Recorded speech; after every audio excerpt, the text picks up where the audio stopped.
We assume even we know why we do what we do. But then how do you explain when things don't go as we assume? Or better, how do you explain when others are able to achieve things that seem to defy all of the assumptions? For example, why is Apple so innovative? Year after year after year after year, they're more innovative than all their competition. And yet, they're just a computer company. They're just like everyone else. They have the same access to the same talent, the same agencies, the same consultants, the same media. Then why is it that they seem to have something different? Why is it that Martin Luther King led the civil rights movement? He wasn't the only man who suffered in a pre-civil rights America, and he certainly wasn't the only great orator of the day. Why him? And why is it that the Wright brothers were able to figure out controlled powered manned flight when there were certainly other teams who were better qualified, better funded, and they didn't achieve powered manned flight, and the Wright brothers beat them to it? There's something else at play here. About 3.5 years ago, I made a discovery, and this discovery profoundly changed my view on how I thought the world worked, and it even profoundly changed the way in which I operate in it. As it turns out, there's a pattern. As it turns out, all the great and inspiring leaders and organizations in the world, whether it's Apple or Martin Luther King or the Wright brothers, they all think, act, and communicate the exact same way, and it's the complete opposite to everyone else. All I did was codify it. And it's probably the world's simplest idea. I call it the golden circle.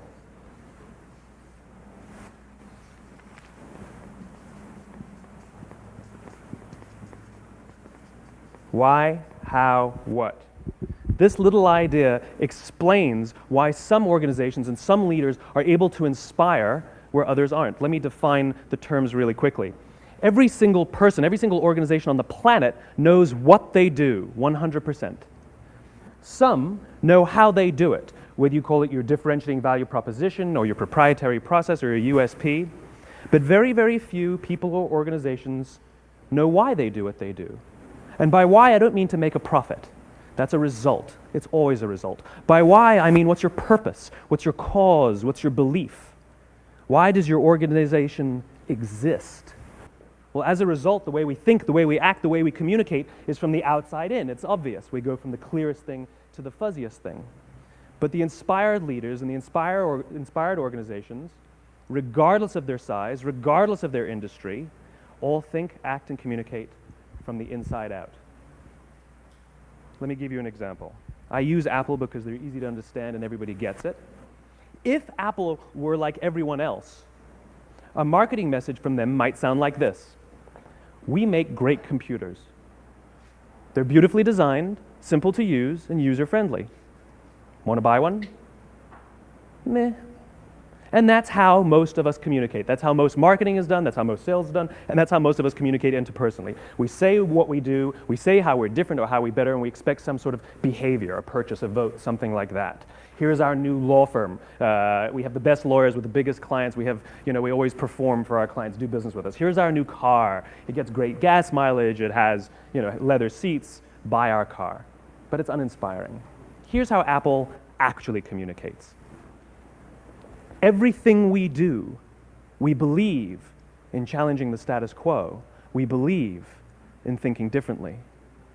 The way we challenge the status quo is by making our products beautifully designed, simple to use, and user-friendly. We just happen to make great computers. Want to buy one?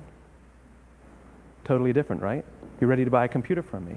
All I did was reverse the order of the information. People don't buy what you do, people buy why you do it. People don't buy what you do, they buy why you do it. This explains why every single person in this room is perfectly comfortable buying a computer from Apple. But we're also perfectly comfortable buying an MP3 player from Apple, or a phone from Apple, or a DVR from Apple. But as I said before, Apple's just a computer company. There's nothing that distinguishes them structurally from any of their competitors. Their competitors are all equally qualified to make all of these products. In fact, they tried. A few years ago, Gateway came out with flat screen TVs. They're eminently qualified to make flat screen TVs. They've been making flat screen monitors for years. Nobody bought one. Dell came out with MP3 players and PDAs. And they make great quality products, and they can make perfectly well-designed products, and nobody bought one. In fact, talking about it now, we can't even imagine buying an MP3 player from Dell. Why would you buy an MP3 player from a computer company? But we do it every day. People don't buy what you do, they buy why you do it. The goal is not to do business with everybody who needs what you have. The goal is to do business with people who believe what you believe. Here's the best part. None of what I'm telling you is my opinion. It's all grounded in the tenets of biology, not psychology, biology. If you look at a cross-section of the human brain, looking from the top down, what you see is the human brain is actually broken into three major components that correlate perfectly with the golden circle. Our newest brain, our Homo sapien brain, our neocortex, corresponds with the what level. The neocortex is responsible for all of our rational and analytical thought and language. The middle two sections make up our limbic brains, and our limbic brains are responsible for all of our feelings, like trust and loyalty. It's also responsible for all human behavior, all decision-making, and it has no capacity for language. In other words, when we communicate from the outside in, yes, people can understand vast amounts of complicated information like features and benefits and facts and figures. It just doesn't drive behavior. When we communicate from the inside out, we're talking directly to the part of the brain that controls behavior, and then we allow people to rationalize it with the tangible things we say and do. This is where gut decisions come from. You know, sometimes you can give somebody all the facts and your figures, and they say, I know what all the facts and details say, but it just doesn't feel right. Why would we use that verb? It doesn't feel right. Because the part of the brain that controls decision-making doesn't control language. And the best we can muster up is, I don't know, it just doesn't feel right. Or sometimes you say you're leading with your heart, or you're leading with your soul. Well, I hate to break it to you, those aren't other body parts controlling your behavior. It's all happening here in your limbic brain, the part of the brain that controls decision-making and not language. But if you don't know why you do what you do, and people respond to why you do what you do, then how will you ever get people to vote for you or buy something from you, or more importantly, be loyal and want to be a part of what it is that you do? Again, the goal is not just to sell people who need what you have. The goal is to sell to people who believe what you believe. The goal is not just to hire people who need a job. It's to hire people who believe what you believe. I always say that, you know, there's if you hire people just because they can do a job, they'll work for your money. But if you hire people who believe what you believe, they work for you with blood and sweat and tears. And nowhere else is there a better example of this than with the Wright brothers. Most people don't know about Samuel Pierpont Langley. And back in the early 20th century, the pursuit of powered man flight was like the dot-com of the day. Everybody was trying it. And Samuel Pierpont Langley had what we assume to be the recipe for success. I mean, even now, you ask people, why did your product or why did your company fail? And people always give you the same permutation of the same three things. Undercapitalized, the wrong people, bad market conditions. It's always the same three things. So let's explore that. Samuel Pierpont Langley was given $50,000 by the War Department to figure out this flying machine. Money was no problem.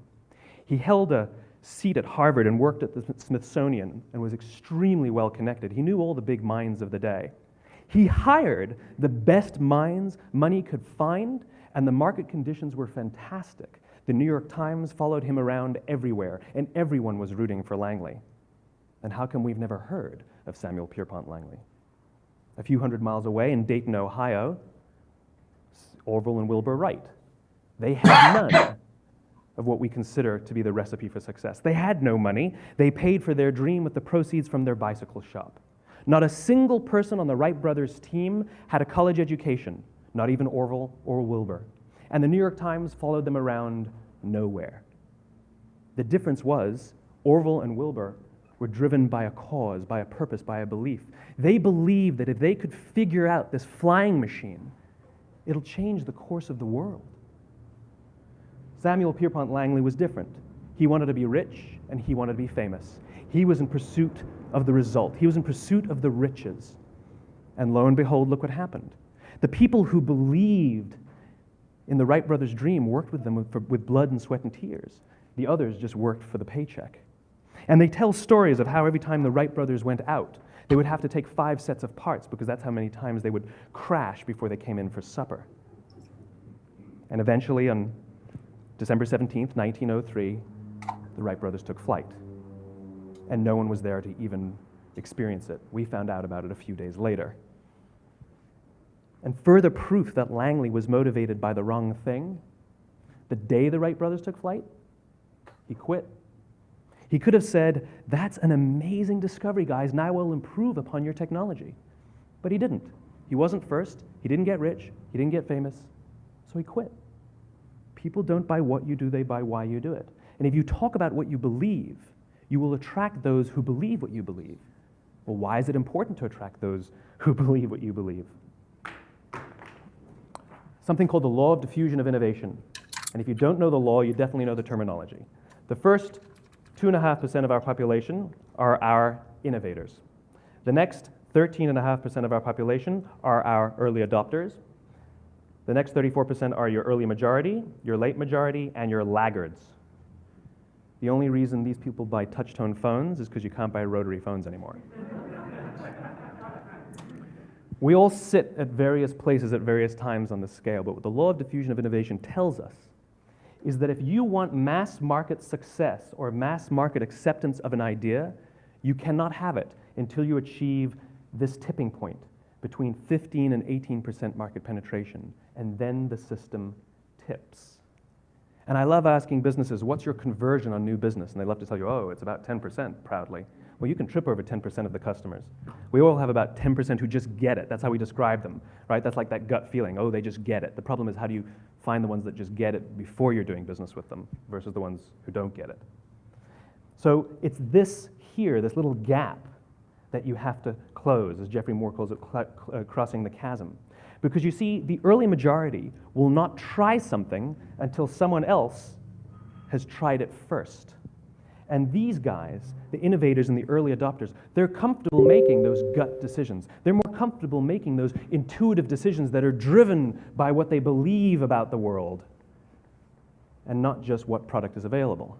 These are the people who stood online for 6 hours to buy an iPhone when they first came out, when you could have just walked into the store the next week and bought one off the shelf. These are the people who spent $40,000 on flat-screen TVs when they first came out, even though the technology was substandard. And by the way, they didn't do it because the technology was so great. They did it for themselves. It's because they wanted to be first. People don't buy what you do, they buy why you do it. And what you do simply proves what you believe. In fact, people will do the things that prove what they believe. The reason that person bought the iPhone in the first 6 hours, or stood in line for 6 hours, was because of what they believed about the world and how they wanted everybody to see them. They were first. People don't buy what you do, they buy why you do it. So let me give you a famous example, a famous failure and a famous success of the law of diffusion of innovation. First, the famous failure. It's a commercial example. As we said before a second ago, the recipe for success is money and the right people and the right marketing conditions, right? You should have success then. Look at TiVo. From the time TiVo came out about 8 or 9 years ago to this current day, they are the single highest quality product on the market. Hands down, there is no dispute. They were extremely well funded. Market conditions were fantastic. I mean, we use TiVo as a verb. I TiVo stuff on my piece of junk Time Warner DVR all the time. But TiVo is a commercial failure. They've never made money. And when they went IPO, their stock was at about $30 or $40 and then plummeted, and it's never traded above 10. In fact, I don't think it's even traded above 6, except for a couple of little spikes. Because you see, when TiVo launched their product, they told us all what they had. They said, we have a product that pauses live TV, skips commercials, rewinds live TV, and memorizes your viewing habits without you even asking. And the cynical majority said, we don't believe you, we don't need it, we don't like it, you're scaring us. What if they had said, if you're the kind of person who likes to have total control over every aspect of your life, boy, do we have a product for you. It pauses live TV, skips commercials, memorizes your viewing habits, etc., etc. People don't buy what you do, they buy why you do it, and what you do simply serves as the proof of what you believe. Now let me give you a successful example of the law of diffusion of innovation. In the summer of 1963, 250,000 people showed up on the Mall in Washington to hear Dr. King speak.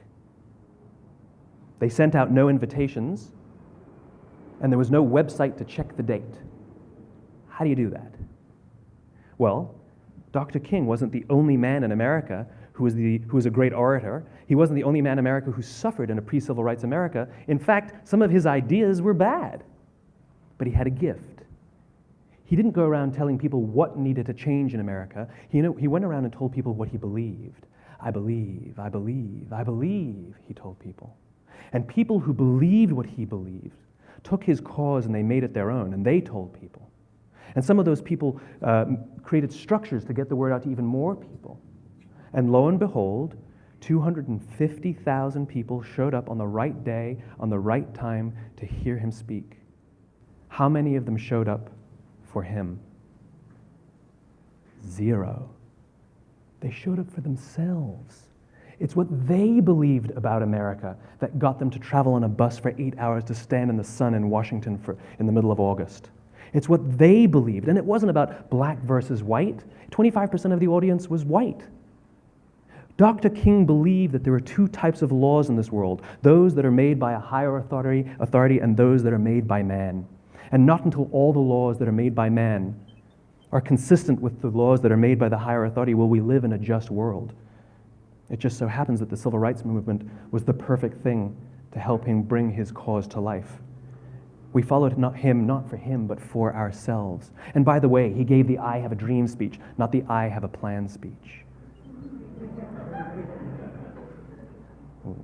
Listen to politicians now with their comprehensive 12-point plans. They're not inspiring anybody.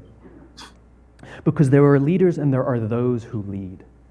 Leaders hold a position of power or authority, but those who lead inspire us.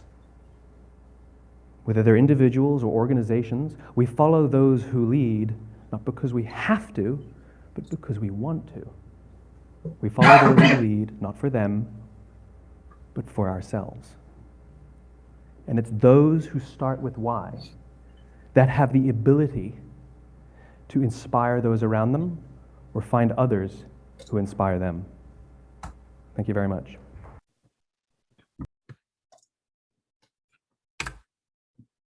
All right, how's everyone doing this morning? That was pretty powerful, man. Yeah, I know it's a little bit old, and I did have a different video in mind, but then when I when I was searching for the other video, I just always like that one, and it kind of leads into what we're going to go over today. So we're going to cover our why, and that's going to be a majority of what we're going to do today. Just because I personally believe that your why is a very big part in your mindset and what's going to drive you to, go forward and really get, I don't know why that's not popping up, really get you to where you need to be. All right, so we will jump right into it. I do apologize, I kind of, towards the end of this, I kind of was throwing stuff together last night at like 1 a.m, trying to finish this. It's been a crazy couple weeks for me, but we will get through it. All right, so excuse me, what we've done so far. So part 1 was the overview of what we're going to cover, and we really dived into some personal development. And then what we did for part 2 is the 3 aspects of personal development. And then we covered the traits and characteristics of a millionaire. And then part 3, which is this week, knowing your why and long-term thinking. Your why part, I definitely finished all of that. The long-term thinking, I didn't finish a couple slides that I wanted to get in, so we'll see what we can do there. Your why is one of the most important things. Your why comes from within you. It is the feeling that compels you to do the work that you want to do, even if it requires short-term sacrifices. So it's what's, the decision from sitting there, maybe watching all day Sunday football or getting some other things done to get you to your goals. Maybe you only watch your major games, you know what I mean? You don't watch all day and you sacrifice some time. That's just, my brain going into football season. But even if it requires you to sacrifice some things that, out of your normal day to then achieve your goals, your why is what's going to drive you to do that. Regardless of these sacrifices, you'll still feel driven to pursue the work you really want to do because it gives you meaning. You can't imagine doing anything else. So again, having your why, knowing your why, will get you through a lot of the adversities that you're going to face just in life in general. And then, so if you don't know your why by now, throughout this, there'll be some slides that you can do some self-examination and kind of come up with your why. At the end of this, if anybody wants to share their why, if they already know it, or at least have somewhat of a why statement. I mean, I feel like we're all driven here, so we probably have somewhat of a why statement, why we're here, why we're doing what we're doing. So I would like if anybody wants to share theirs at the end of this. Why? Because your why is your passion. It's what drives you to accomplish your goals, and it also gives you a purpose. So, it is exactly why you're doing what you're doing. It pushes you forward. Benefits of knowing your why. It provides clarity in your life. So it's going to be a lot of the same, the purpose, the getting through. It provides that clarity in your life because you know that you're doing whatever you're doing for a reason. You're supposed to do it. People with a purpose seem unstoppable. So when you have that why, people, it inspires people, and those are the people that know their why and know why they're doing what they're doing are the people that you look up to, and you're like, I want to be like that person. I want to know why I'm doing everything.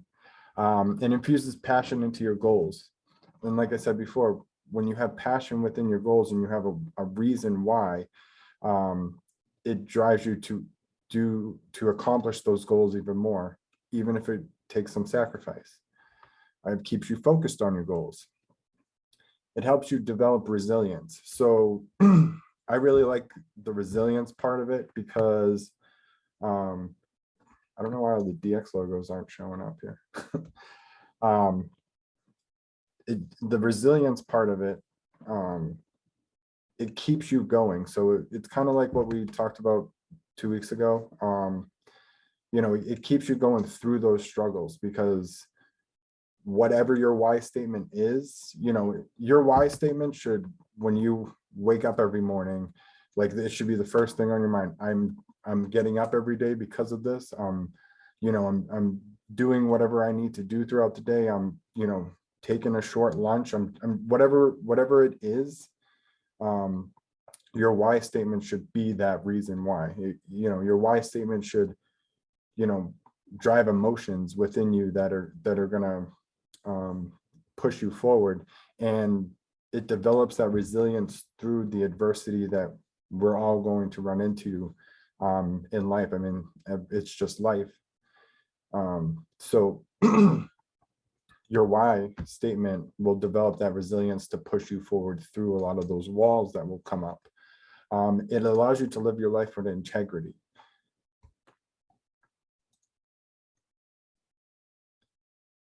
All right, so how to find your why.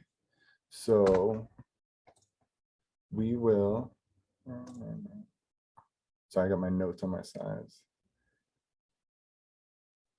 All right, so it starts with self-awareness, which is what we talked about 2 weeks ago. So definitely self-awareness is definitely a big thing. You need to have that self-awareness to build upon yourself. And then there's some common areas that we'll discuss in the next few slides. So we'll start with self-awareness. I don't know why some of this stuff's not popping up. There's something over here. It's not all blank on this side. Self-awareness. So hidden in the patterns of your thoughts, feelings, and behaviors and behaviors, and habits. So that's where your self-awareness is. So that's why the next one, the self-awareness practice by writing about your thoughts, your feelings, your actions on a daily basis. This is how you're going to start reflecting on your self-awareness, is actually writing down these thoughts and feelings, because you might not realize it on a daily basis. You have these, these same thoughts, these same feelings. And as you write them down, it might be something that you didn't think was part of your why, and by writing it down, now it's tangible. You're seeing it. You're like, no, wait, I do think about this every day. This is what drives me, so, and it's a lot easier if you're doing like this self-awareness practice, the self-awareness exercise, if you're writing it down every day, rather than sitting here and sitting here for an hour and just, what do I think about on a daily basis, and trying to sit there and come up with all that stuff. You might miss some things. Whereas, excuse me, if you do this self-awareness practice and, just set yourself a goal. I'm going to write down my thoughts, feelings, and actions on a daily basis for a week and see what it is. If you don't feel like there's enough information there, okay, well, then I'm going to put it out for 2 more weeks, or I'm going to go a month and I'm going to write everything down. Or you can just write down your thoughts and you can just set a journal, and that's just your normal practice, how you get it down. Because I definitely feel like your why statement for the most part will stay the same, but there can be definitely things that you add to it throughout your life, or things that you feel. But the generalized, once you have it, your actual why statement itself, once you write it down, I don't feel like those things will change, but you might add to it. And so if you're doing this self-awareness practice for a while or a long time, you might come up with more things to add there. Everyone's why is hidden in a different place and can be uncovered in many different ways. Here are the most common areas of life to start looking. All right, so so when you're finding your why, the most common areas to work through is your values, your motivations, your passions, your strengths, and then this leads to conducting your self-examination or self-experiments. So we'll dive into your values. All right, so your values is your personal code of conduct.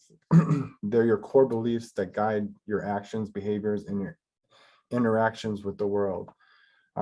It's how you feel about things, so, we all have certain values or codes of conduct, whether it's from, just the way you were raised or whatnot, that you grew up with, and you're carrying, and you believe in those values that your parents or grandparents or whatever passed down to you. So then you're going to carry those values through life. So you need to look at your values, and have that be an aspect of life that you're trying to pull, this self-awareness and pull into your why statement.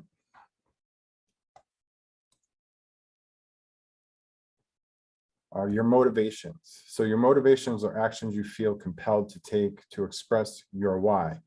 It's what gets you excited at work without having to give into external pressure from others. So when I had a full-time job, like, I would go out of my way to do certain things because it's my motivations, you know what I mean? Like, nobody in the company had to like pressure me. My boss didn't have to tell me, hey, we need you to do this. I would do certain things just out of, that was me. That was my values and my motivations to make sure that certain things were happening.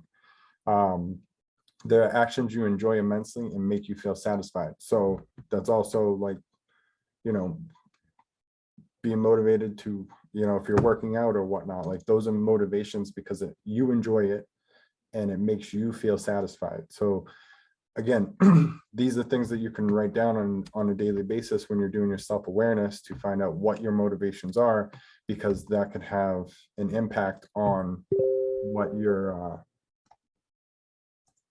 going to put into your why statement.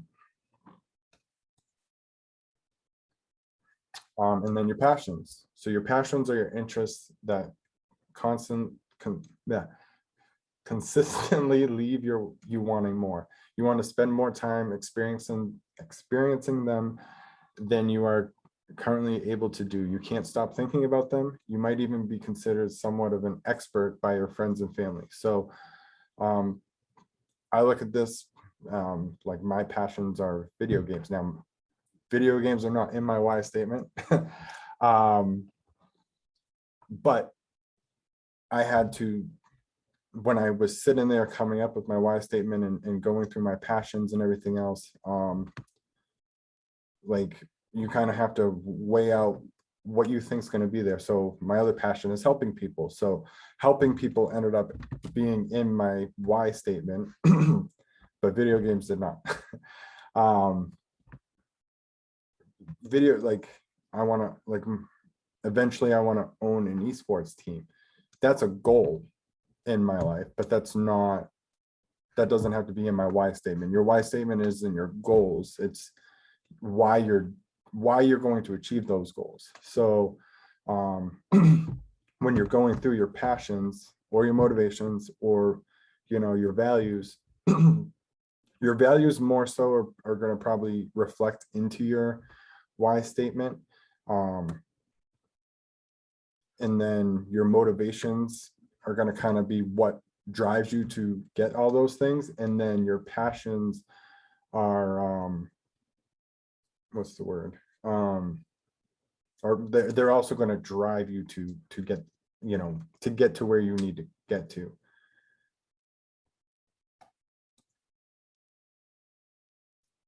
And then your strengths. So your strengths encompass your natural abilities, your talents, your marketable hard skills, people soft skills. So your marketable hard skills, you know, like what people are going to be like, oh, they're good at. And then people soft skills, I look at, you know, how you are with people. They're your natural tendencies for work. They're your tasks that come easy to you and feel satisfying when you complete them. Sometimes you wonder how anyone else could have difficulty completing them because they're so effortless for you. So, you know, again, those are the, you know, the strengths and even things that you can build upon. So you're going to naturally have strengths. And again, how we talked about 2 weeks ago, kind of doing that self-awareness study of yourself, writing things down, because we all have strengths, whether you feel like you do or not. There's definitely something that you do that's effortless for you that might be difficult for somebody else to do. And then you can also build upon those. So like, I mean, public speaking and everything else is definitely not, I wouldn't say one of my strengths, especially before all this, but through personal development, knowing my why, I know to be able to achieve my why, my actual why that I want to achieve, that it has to become one of my strengths. So I'm building upon that and moving forward. So again, your why can drive you to do things that you didn't even think that you could do in the first place, and then becomes one of your strengths.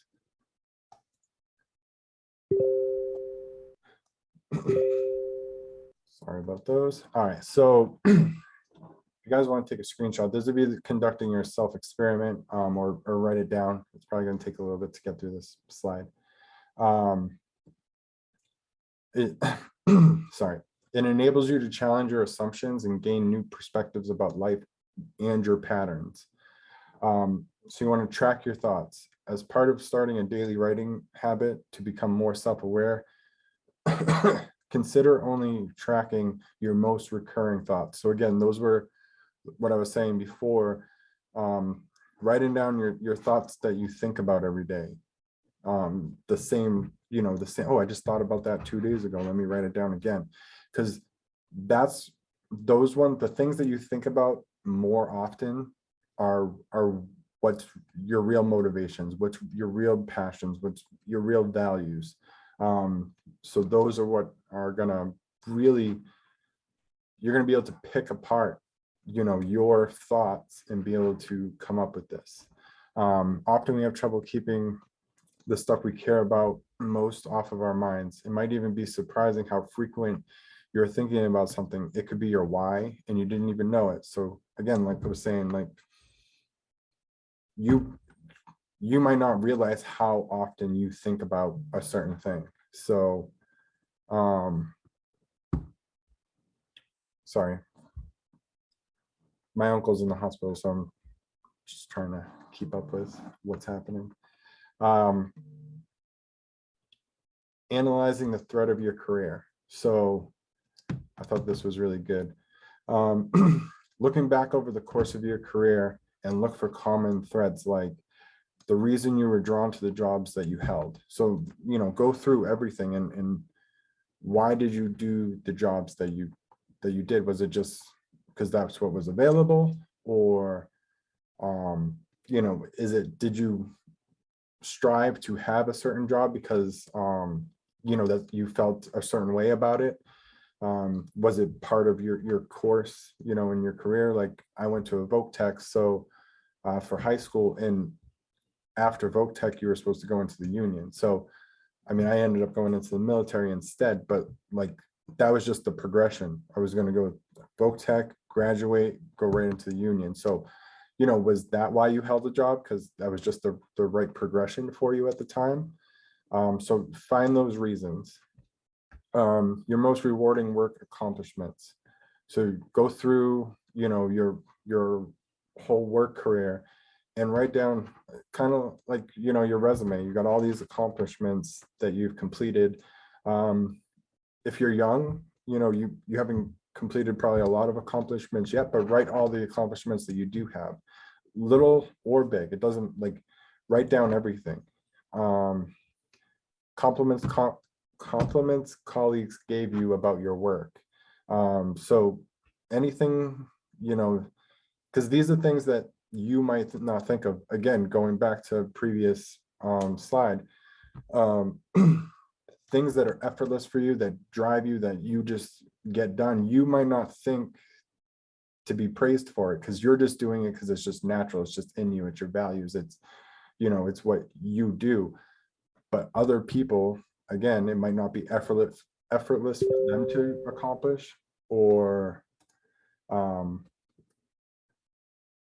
it might be a standout. So write down any compliments that any coworkers have ever given you. Circumstances that made you feel productive. So give those, anything that made you feel good, that you were like, no, I feel productive when I'm doing this. Because we all have days, where it's like, I could have done all this stuff, but I didn't feel productive. I mean, when I was at work, like, if it was just a boring day, nothing really happening, I mean, the day goes long, you don't feel productive, you kind of feel crummy when you go home. Like, it's just like, I did nothing today. So you have those things that you felt productive, you felt good, it made you feel whole, your day was whole, you know what I mean? So write down those things. And then your favorite work tasks, like, do you like putting spreadsheets together? Did you like being on the floor, talking to employees, making sure everybody was okay? Did you like, I don't know, it's been a while since but write down all your favorite tasks that you did. Was it lunch? I mean, maybe, serving at a food kitchen is what your passion would be, all right, so asking your inner circle. Sometimes we are always the last to know something about ourselves. I feel like this is, I mean, just as simple as somebody told me the other day, I drink my coffee really fast. I didn't know I drink my coffee really fast. I know that's something stupid, kind of doesn't go along with self-experiment, but having somebody else observe us and tell us something that we didn't even know about ourselves. Our trusted inner circle of family, friends, and colleagues often see something in ourselves we failed to notice. I will say, do not ask them why they think you're what they think your why is or what you should do. You want them to merely shed some light on your passion. So you don't want to ask them specifically, what is my why? Why do I do what I do? Like, because that's up to you to come up with, not anybody else. But they can shed some light on what they think your passions are, your patterns, like what you do on a daily basis. You know, if it's somebody that is around you on a daily basis, or somebody that just, you know, a family member you see, you know, once a month, a couple times a month, that really kind of knows you, then that, you know, they might be able to shed some light on things that you didn't even think about yourself. And then questions to ask yourself. A meaningful why statement includes an emotional motivation behind it, behind the work that you want to do. So you need that emotion and that motivation, because that's what's going to drive you to keep going. It's going to get you through those hard times, that it's going to build up that resilience, because you feel an emotion and attachment to this statement. It's everything within you. What gets you excited and what can you not stop thinking about? Is there a problem or a challenge that emotionally moves you to take action? So is there something out there that you just, you know, within everything in your being, you're like, this, I need to fix this. I need to find a way to fix this, or you know, whatever it takes, like you want to do whatever it takes. What kind of work would give you a sense of satisfaction and fulfillment?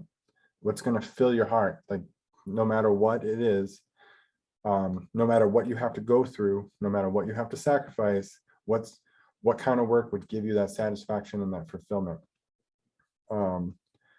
What aspect of your career have you enjoyed across all your past work experiences? So again, when you're analyzing the thread of your career and going through it, what are all the things that you enjoyed across all of those?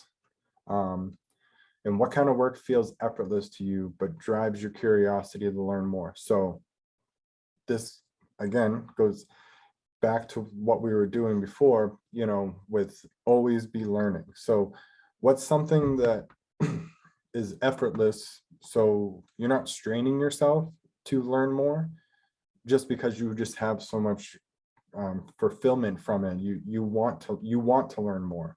It's not, you know, gotta go to this class, or gotta do this, or gotta do, no, there's none of that. It's just you have so much passion for it, and you just want to do it. We'll move on to the next one. All right, so I wanted to I think this is the last slide for, oh. All right, so I wanted to share my why. And I kind of trimmed it up. This is just like my why statement. I do have like a full page. And I do suggest that you guys have, like, you know, put everything, like take some time, whether it takes years, as it probably took me like two or 3 years to really, like, once I never knew about what a why statement was before. And like looking back, it was always there. Like, as soon as I was explained what a why statement was in the drive, always, you know, there's things in here that always have driven me. But to actually write it down and then physically be able to see it and continue on and be able to say some of this stuff on a daily basis, that this is why I got up this morning. This is why I'm doing this. So I want to help people in every way possible. I want to help people be able to do exactly what they want in life. I will provide a life for my family that they can only imagine. My kids will always have what they want and need. I drive to have my life mean something more than the usual or expected. I'm going to retire my parents and we'll travel the world.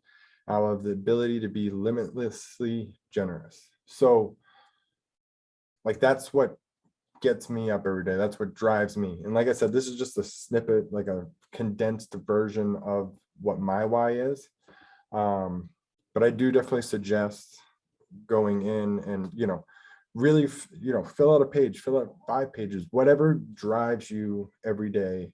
And then at the end, condense it into, just a couple lines, a simple statement that, you can really get, put on a board, and that's what you see every day.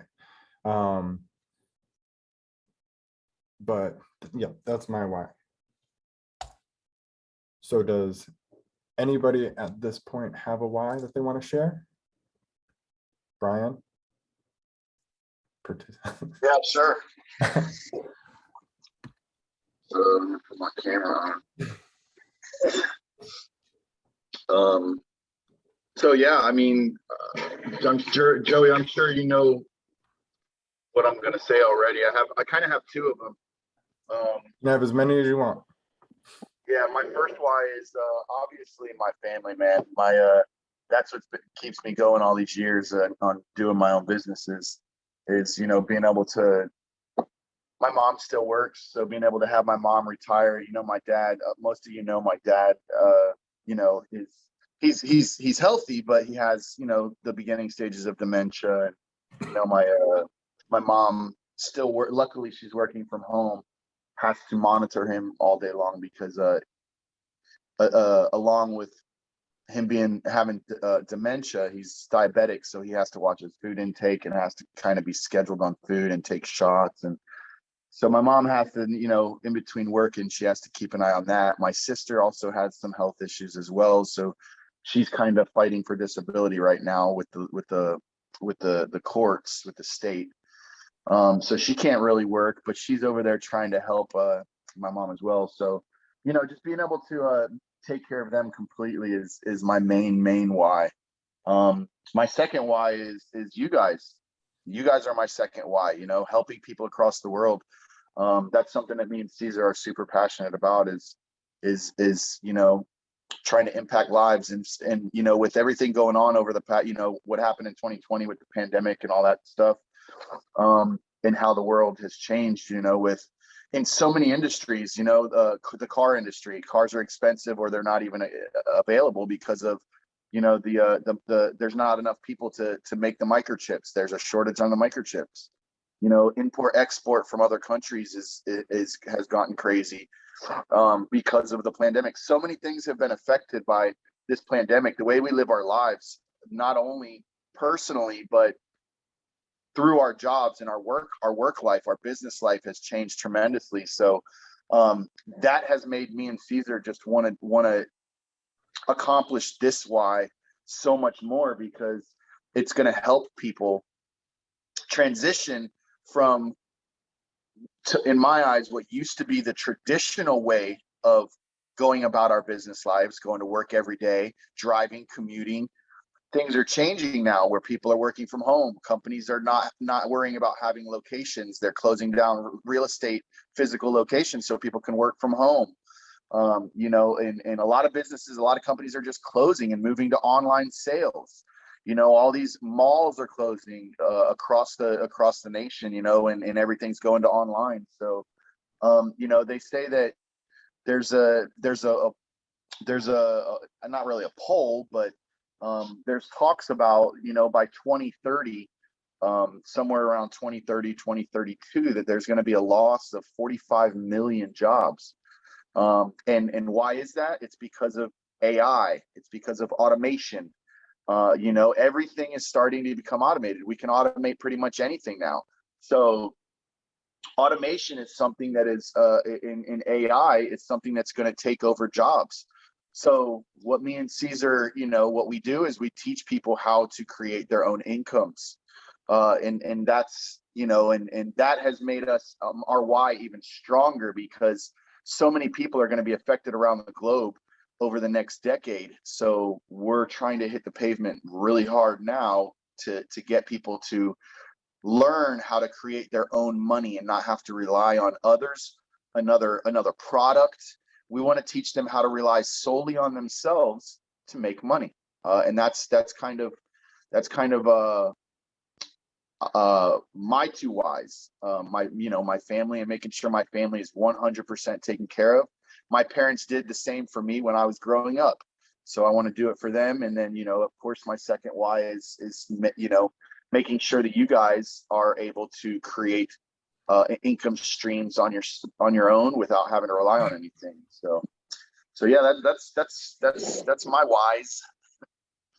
And it, like, to go on with the family, like, I just, like, my grandfather's funeral was last week, and you know, like, we're a very big family. There's 22 grandchildren and like 30 great grandchildren. So you know, the grandchildren wanted to get together and pay for everything. So you know, pay for, like, we had like a little thing after, you know, at a, can't think of the word. We had Celebration. like a lunch at a place or whatever that was pretty expensive. All the flowers, like, I'm not in the position yet, but like, my why drives me so that we didn't have to split that. I would have just, no, you know, for my family here, like, I will pay for the food, I will pay for the flowers, I'll pay for everything, because that's what I can do. You know what I mean? So again, that's what drives me, because I want the next time. Nice background, bro. You like that, huh? So that if a situation, you're trying to outdo me, I'm gonna have to fix Yep. so like, if that situation ever comes up again, I want to make sure that, like, I can take care of that, so there's no burden, like, because I know there's some of my cousins that had to scrape together last minute, because they also just that feeling they wanted to give as well. And I felt bad that I couldn't give more to cover for them, but I know in the future, because of my why that drives me to do what I'm doing, that in the future, if the same situation happens, that I will be there. Does anybody else have a why right now that they want to share? Anybody? Nobody? It's too early in the morning. I mean, it's 11. I can share mine. Awesome. Yes. Let's go, Okay. Margarita. I have two things that I am really passionate about, and first is my mother. She came to the U.S. illegally, and she came here pregnant. A part of her journey was in a gas tank. They put a bunch of people in a gas tank to cross the border. And then she was pregnant, she was nauseous, and I think she's amazing. Like, I don't think I have the guts to ever do that. So I admire her. She came to the US, she studied. Now in El Salvador, she's from El Salvador. She didn't finish elementary school because she was so poor. So she came to the US, she studied to be a CNA, and she's been taking care of the elderly for many, many years. So I admire her, because that takes a lot. You don't even have an elementary school education, and you come to a whole nother country to learn. And she's worked so hard for me and my brothers. Like, we're first generation here. So I would like to one day retire her and just give her everything. And then the second thing is dancing. I've been dancing for 3 years. I'm a salsa and bachata dancer. And I am actually going to travel next year. And I'm going to be performing in different states: New Orleans, Baltimore, possibly Washington, D.C., maybe New York. And it's my passion. I love it. And that's that's what I want to do. But it is a little expensive. So I really, short-term goals to make some money to cover the hotels, the tickets, plane tickets, and everything. So those are just my top two things that I can think of right now. And you can hear, like in your voice, you can hear the emotions, the passion behind it. So that's a big part of your why. Like your why should drive you, you know what I mean? Your everything inside you to make sure that you accomplish your goals. Now, what I would challenge, were you here in the beginning, Brian? No. For the beginning video? Were you here for the beginning video that I played? Or the TED Talk video? Yeah, the TED Talk video. So your dancing is your what? So you need to find your why within your dancing. I mean, your dancing is your passion and everything else. And that, you need to find what's going to drive you to your dancing and traveling and doing, like, that's your what. So that can be within your why statement, but why is dancing your passion? You know what I mean? And put that in your why statement as well, because the why behind your dancing is what's going to continue to drive you to make sure that you accomplish all your goals with your dancing. That's so crazy about your mom. Like, Yeah. I'm mind blown. Yeah. It's crazy. That's so something I want to touch on also is just keep in mind that that's your mom. So when you drive towards your why about dancing, just remember that those same traits that your mom has, that same strength that your mom has is inside you as well. So keep that in mind. That same strength that drove her is going to drive you as well. So yeah, that's super powerful. And when you do your self-awareness, you'll be able to put those traits and everything down so that you can include those within your why statement. Or just I don't even want to, because your statement is, the short end. Your why essay or whatever your why thesis. You can literally put everything in there. So you can, down to the details on, what drives you, why you're doing what you're doing. And then, like I said, condense it into an actual why statement that kind of encompasses everything that you put in your why thesis or whatever you want to call it. Does anybody else want to share? I can share real quick. Hey guys, hi, hey family. Hey, Everybody. So one of my biggest whys right now, straight up, is just my children. That's why. Stop it. That's why I'm getting up every day. That's why I'm tackling on learning all this Forex. I want them to have financial freedom. I don't want them to, I had a great life, growing up and everything. Of course you have your struggles and all that, but I don't want them to have to go through that. I don't want them to have to go through everything that I went through to get to where I am. So that's, and then my husband, we have our little side things that we're wanting to do, like our side businesses that we're wanting to jump into, that we're getting ready to jump into. But right now he's on 9 to 5 and I want him off of that. So that way he can be more present with family and children. Pandemic was a blessing and in a way and a curse for us. And, and because it allowed him to be at home, with children. He can work from home. He still had to go out to his, because he's a project manager. So he had to still go out to his jobs. But the majority of the time that he would be at the office, he would be at home. So those are my whys right now. I hope I'm doing it right. Yeah. And as you go through and you do the self-awareness, like I said, you'll be able to really get it down.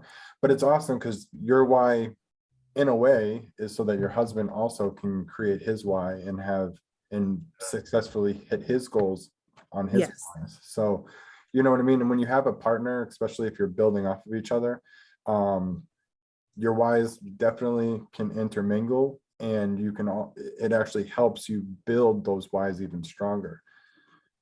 So it's definitely something that if you guys do together, Team building. Team building wise. Right. And I'll make sure that I go back and look at those other videos too, because this is my first video with you, with the mindset, the millionaire mindset. So I know that you mentioned the other 2 videos that you've done. So I'll go back and take a look at those, so that way I can have an idea of what it is that you actually want us to kind of, do. The second one is on YouTube, right? Okay. What's that? I believe the second series 2 is on YouTube. My series 1, I have to figure out how to. Yeah. So I've been kind of off the computer for the past couple of days, working on stuff around the physical headquarters location. But I'm gonna try to work on putting together, dropping it all into our DX Google Drive, and then give you guys access to that Google Drive, so you can see all of the different classes that we've had over the past 2 months or so. For now, until we get our platform launched, so you guys will have access. Of course. So Thank you. I do believe if you go to the DeFi Defenders YouTube, you can watch my last class for this. I think the millionaire mindsets are on the DeFi Defenders. Yeah, I think Caesar put it on there. The week 1, when we kind of just went over the overview and stuff, I ended up showing my wallet address. So I have to I have to figure out how to blur that out before I can post that, or change my wallet. Or no, don't do that. We can either, like you said, we can either blur it out, or we could just edit that little 5-second clip out. All right. Anybody else want to share their why? We got a couple more people on here. It's okay if you don't want to. But I definitely suggest figuring it out and writing it down, and coming up with it, and then just letting that be your driving force every day. Every time you wake up, that's what you think about. Every time you accomplish something and you feel good, that it's towards your why. Like, your why is what is what's allowing you to accomplish your goals. So if there's nothing else, we'll go into short-term thinking and long-term thinking. This is where these slides, as you'll be able to see, are a little bit less fancy and whatnot. I was doing this at 1 o'clock or 2 o'clock in the morning this morning, trying to finish this, and I didn't finish the whole thing. So we'll definitely talk about some of the things though. So short-term thinking. Money can either be incredibly complicated or easy as pie. It all just depends on your mindset. So again, super big. I mean, this whole thing is about mindset. So in this, I just want to say, like, millionaire mindset, it goes the Forex side, it goes the crypto side. Like, it's, this class here kind of covers everything that we're doing. So, all right, so it all depends on your mindset. The problem, however, is that as humans, we're biologically wired to think impulsively and emotionally. So that kind of goes with, that's just how we're naturally wired to do. I was going to say impulsive shopping, but I have it down here. So we're programmed to think short term to fulfill the immediate needs and obtain instant rewards for survival. So we just want that instant gratification for the most part. That's just how we're wired. It'll influence pretty much all your daily money thoughts, purchases, and overall financial health. So we're going to talk mostly financial, but short term, like, this kind of goes for everything in your life. But we're talking about millionaire mindsets, and we're talking about, trading and crypto and Forex. So we're going to kind of stay on the financial side of it.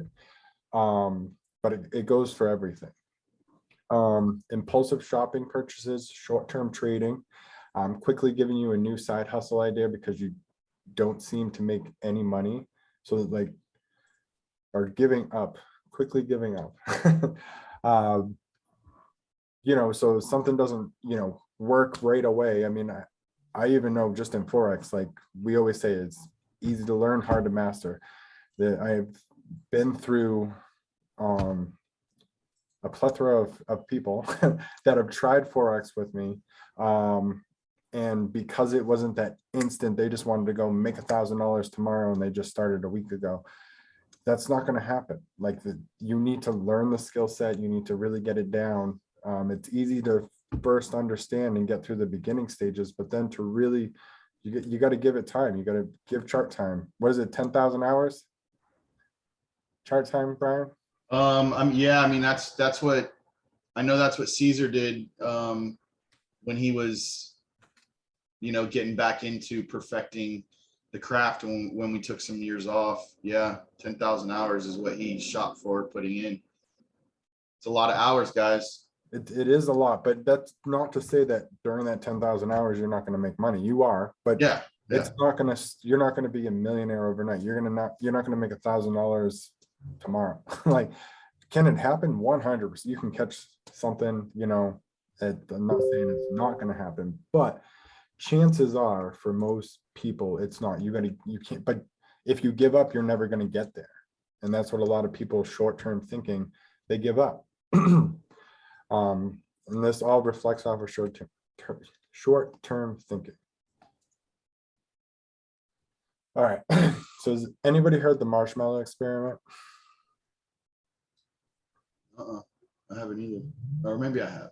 All right. So researchers recruited 4 and 5-year-old children and gave them a marshmallow and then told them they had 2 options. They could ring a bell at any time and summon the researcher and they could eat the marshmallow. Or they could wait until the researcher returned and they would get which was about 15 minutes, and they could get an extra marshmallow.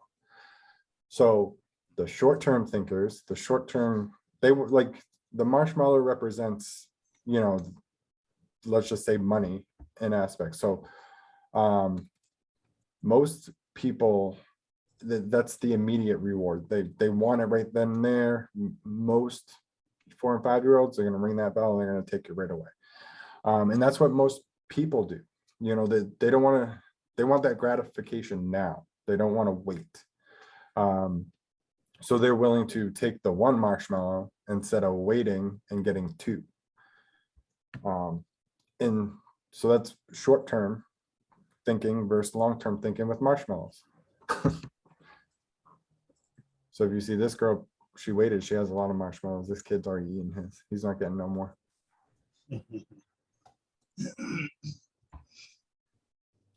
So on the other hand, long-term thinking is so valuable because in planning and anticipating your future needs, you can better prepare yourself for financial success. Easier said than done, I would agree. But if you can get to that and train your mind. So I've always been a long-term thinker. Like I could even thinking back, in high school or, in the military or even just in the last job that I was in, like I was always long-term thinking. And part of the reason why I left my old job was because of that, because my bosses, the people that were in charge, were such short-term thinkers and they didn't want to think.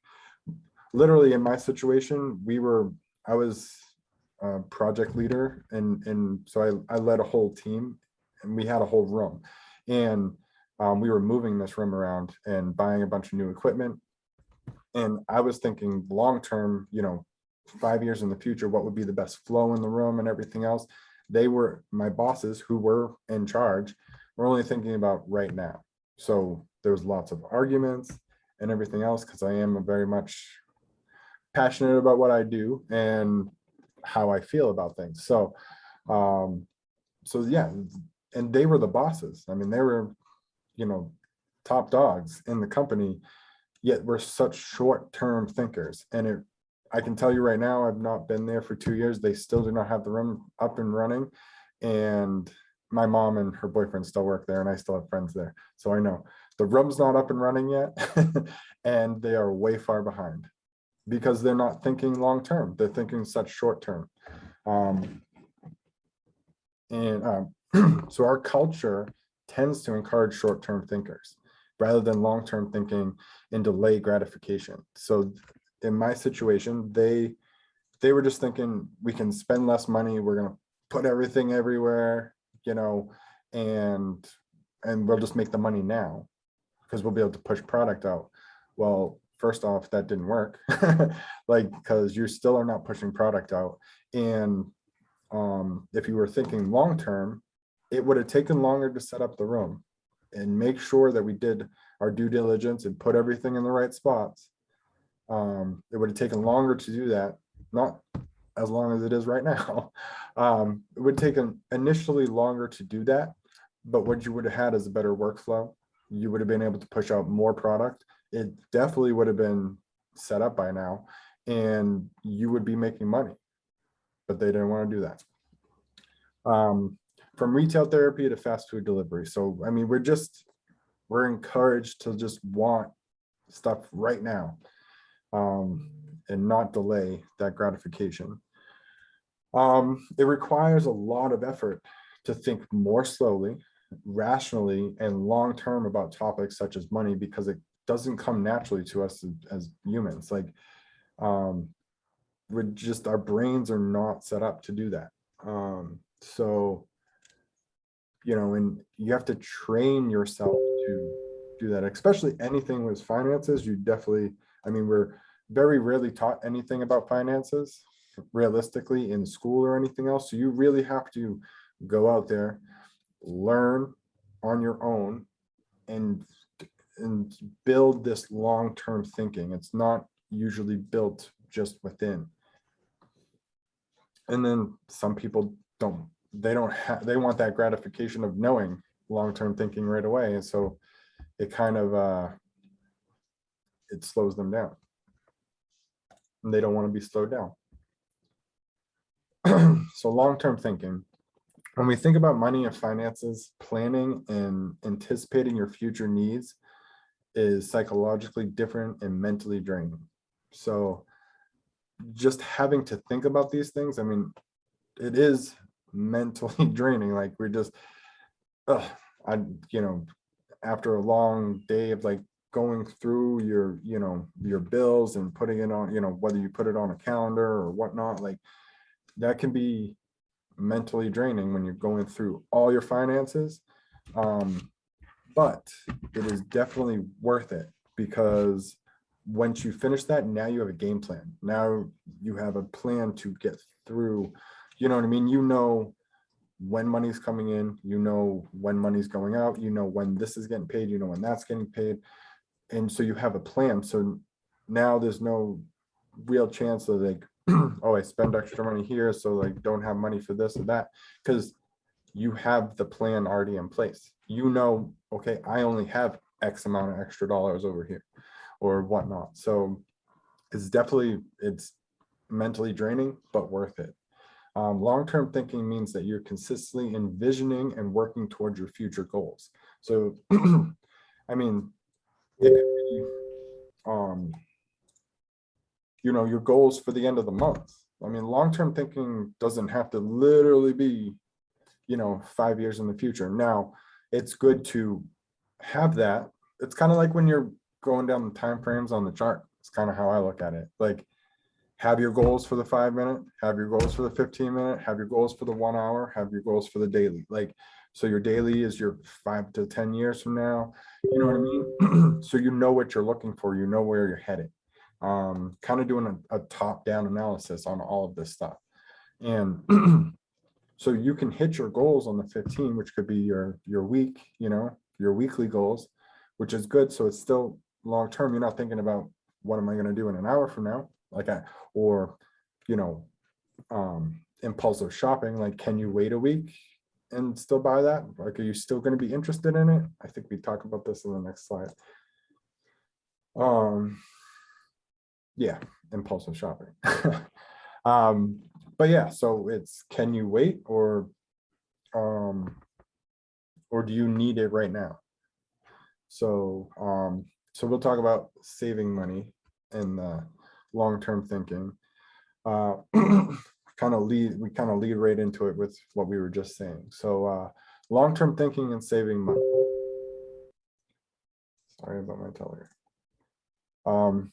In general, it's generally about anticipating your future needs and expenses and saving where you can, whether it be anticipating your expenses or needs 1 month, 1 year, or 10 years from now. So that's what I was like, kind of referring to, Forex and the charts, like your 10 years, your 1 year, or your 1 month. Like, so write down all your stuff that all your expenses, your bills and everything else, and see what you need for that month, see what you need for that year, as long as everything stayed the same, and 10 years from now, because then you can better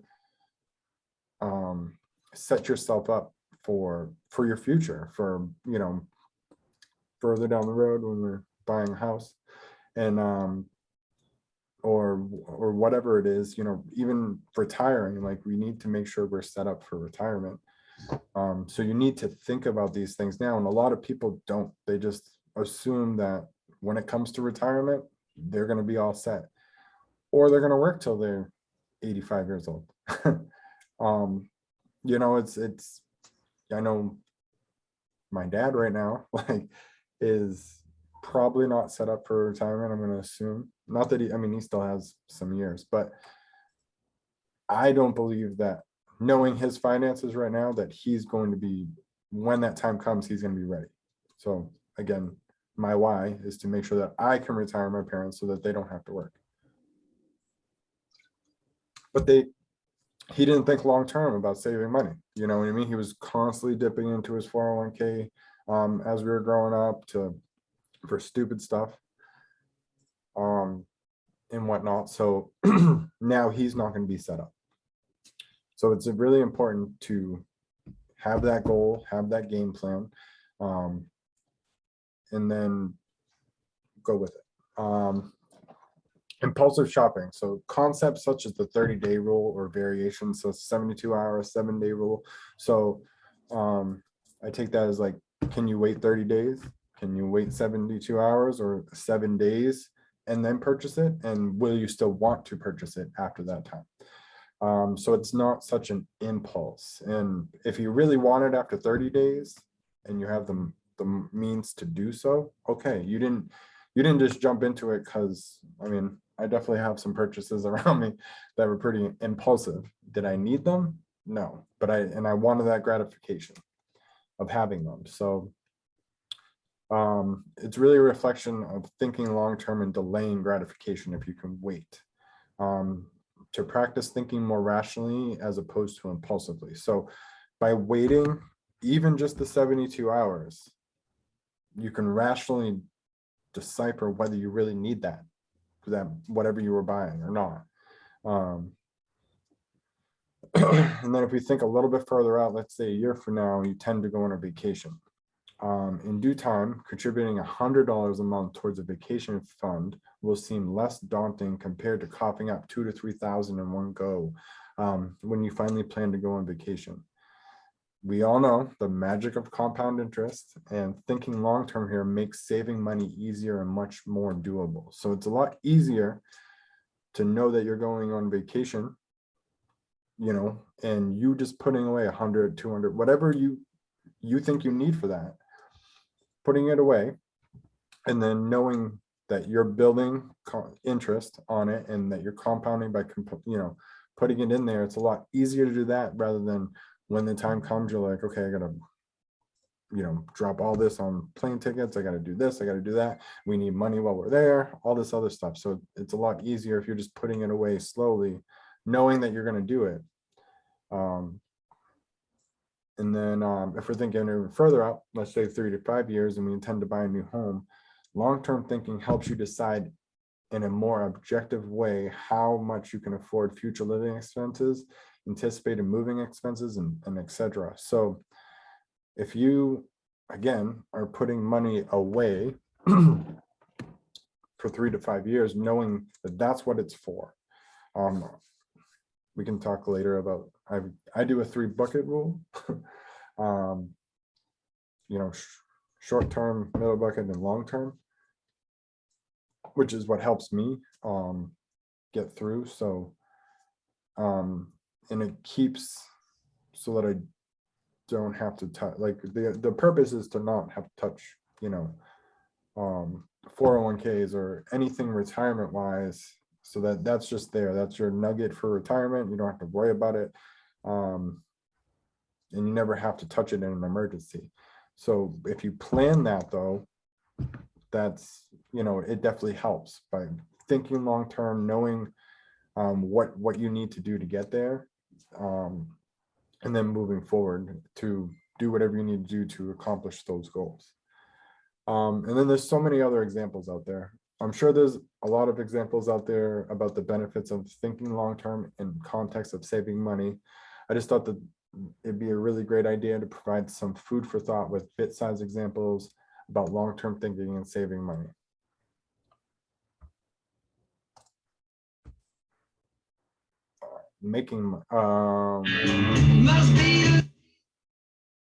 Sorry, guys.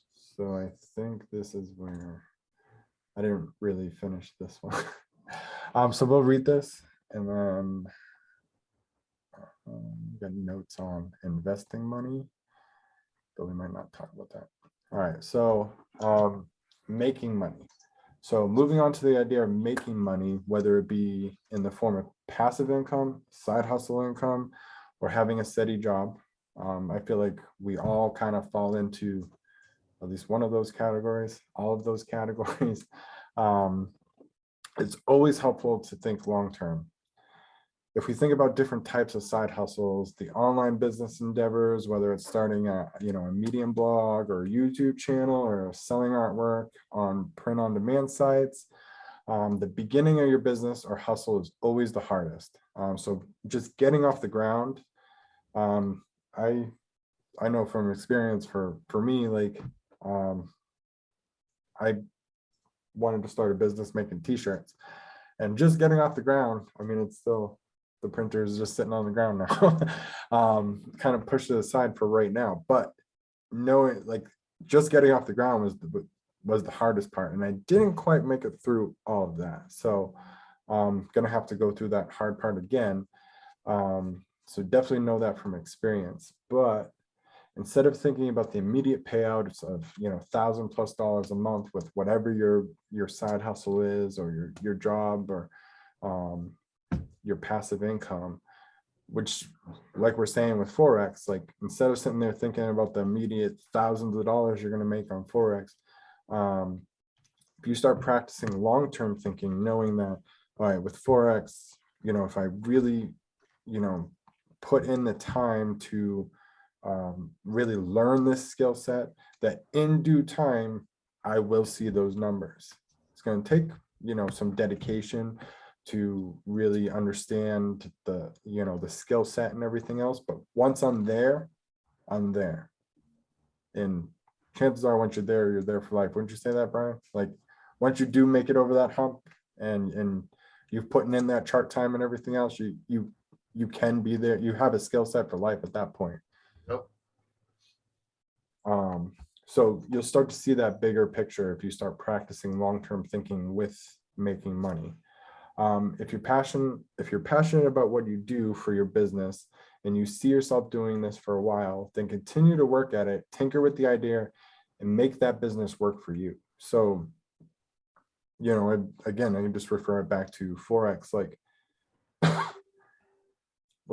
dedicate yourself to learning it, to getting on the charts, to back testing and everything else, and then eventually that you're going to know enough, and you're going to be able to make that work for you. You're going to be able to, you don't have to be on like, I can tell you, I'm not on the charts 24/7. I was in the beginning. I definitely was for months and months and months. I was on the charts even at work when I wasn't supposed to be on the charts. Every lunch break, I was checking the charts, checking my trades. Come home, for dinner, I'd be sitting at the computer, with dinner and charting and looking at trades and setting everything up. So I definitely contributed 90% of my life at that time to learning this skill set as much as I could. But I can definitely tell you, I do not spend that much time now. I spend a couple hours every day. That's it. If the trades aren't there, the trades aren't there. But you have to go through to know that. Like you have to put as much time as you possibly can. So I put, I don't know, 12 hours a day in, but that's what I felt I could do. If yours is 3 hours, do that, but consistently do that and dedicate yourself to it. Like make sure you are doing it. If it's an hour a day, make sure it's a good hour. Like you're sitting there and within that hour, yeah, 2 hours, like if whatever it is, but make sure you're fully engulfed in it for that 2 hours, because as least amount of distractions as you can, just so you're really taking in all that information that's there, because that'll help you get through. Like a good 2 hours is better than 6 or 7 hours of distractions, and you're up and you're doing this and you're doing that. Time I spend now, so I trade 7:30 to 10:30 Monday through Friday typically. So 3-4 hours every day. And I typically, not that there's not times where I'll look at charts throughout the day, like if I'm bored or I go out and smoke a cigarette, sometimes I'll check charts just to see where trades are, like just kind of like a follow-up of what I was looking at in the morning. But typically no, I don't look at charts the rest of the day. I do need to get into back testing, Brian. So like for back testing, I'll definitely spend more time on the charts because I'm back testing. So I'm doing this. I'm there with a purpose. But trading wise, when I'm just sitting there trading, it's 3 to 4 hours. And like Mondays and Fridays, I don't typically trade. I'm on the charts. I'm looking at trades. If I see something that's perfect, then yes, I will put it in a trade. But I don't typically trade Mondays and Fridays. But I still have to be there though. I have to show up. And that's just for myself. I trade with one other person most of the time, but it's just for me Mondays and Fridays. Like I have to show up for me. Now, Tuesday, Wednesday, Thursday, those are what I look to make money on those days, but it's the same amount of time. So envision what the future of your business or side hustle will look like and work towards that goal. In due time, a little bit of luck, time, and consistency, success will surely follow. So that's what I'm saying. Like you have to consistently show up so that you're putting in that time. And then that consistency will follow and you'll hit your goals for what you want and making money. And then the last part was investing money, but I don't have enough notes on it to just read it. So that is it.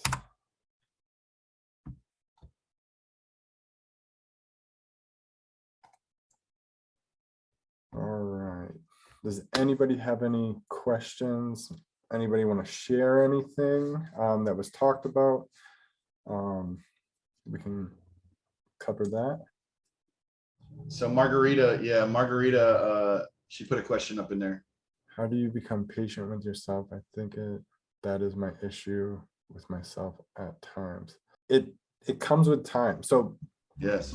the way that I became patient is by trying it and trying it and trying it. So there was times where I would try to be patient and I wasn't, which in my eyes, I was being patient, but I really wasn't. I wasn't being fully patient with myself.